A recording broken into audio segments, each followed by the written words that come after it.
But it's funny that contrast between the message and the sound. I'm not sure what song it is. We only listened to it once today, but it's kind of a gypsy flamenco feel to it. Peacemaker. Peacemaker. I mean, that has such an upbeat musical tone, but at the same time, it's about revenge. It's almost tricking people into thinking, this is great. What the f*** is this about? I don't know. It's just kind of, it's just one of those songs. I'm not sure. I don't know. I have no comment. We haven't got much longer, but I did want to ask you about a couple of my favourites on there. One is 21 Guns, which is a real epic. Thanks. Did that come about quickly? And what's the idea of that song?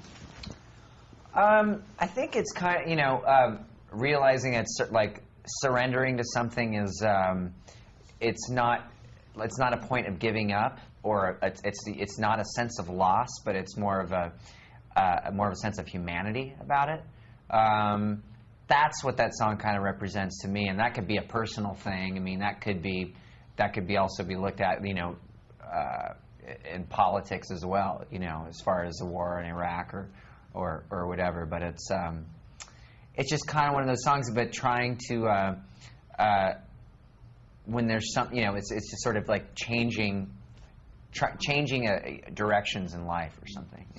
But one of my other favourites is Restless Heart Syndrome, and it seems to be about getting hooked on, meds or something along those lines. Oh yeah, I think the pharmaceutical companies are the biggest drug dealers in America. Well, coming from outside of America and being here for a few weeks, the ads on TV are just phenomenal. You do not get that at home. You can't mention a brand of a prescription drug at home. You can't advertise on TV for it. No, prime time. There's something wrong with you. You need medicine. Yeah. And it's almost like these are some really vague symptoms of something that could be wrong with you. You should definitely get this. Definitely medicating emotions. And definitely we're a medicated country. It's when I guess you travel, you would realise that the rest of the world is like that's not happening anywhere else. Yeah. Well, it's to that degree, maybe. Yeah, I think you realize that some people need a little extra help. Yeah. And there are some people that are really deeply depressed. I can understand that, but there's also comes a point where you're sort of, it's like government regulated emotions, and people sort of, it's like maybe we should be a little bit like have a little anxiety. Maybe there's a reason for it. And I think that's where it's just sort of the numbing of America that you sort of, I think that Restless Heart Syndrome is sort of about. Fantastic song. Just quickly before we run out of time, when you started out, what did you set out to do? Did you have a specific goal about what you wanted to do with this record? After American Idiot, I think we sort of looked at that as like we set the bar really high, and I think with 21st Century Breakdown, we it was like, let's just set the bar higher.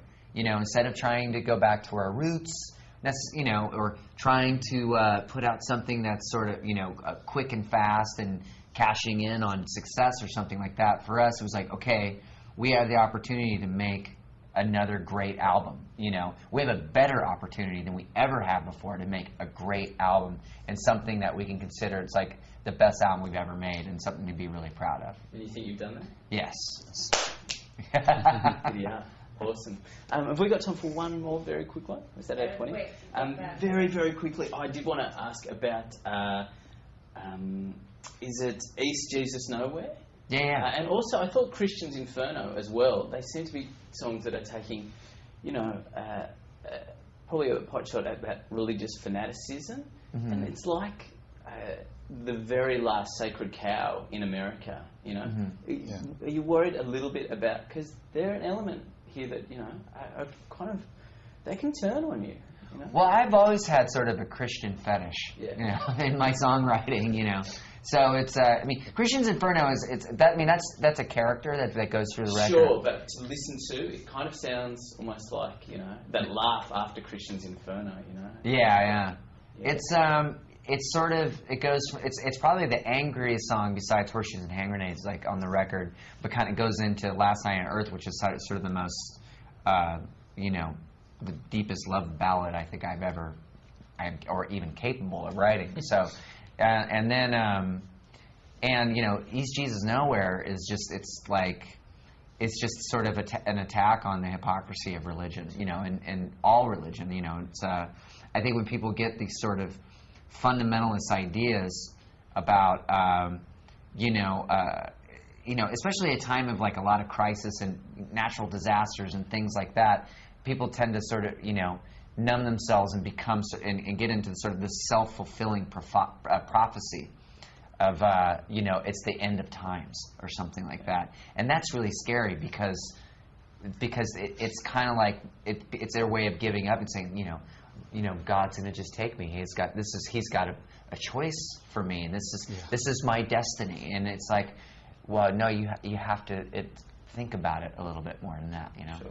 Well, speaking of destiny, I think you guys are destined to have a pretty good year with that record. Cool, thanks. Congratulations. You listen to it, and afterwards you're like, whew. Yeah. It's a lot. It's a lot, but it's an epic.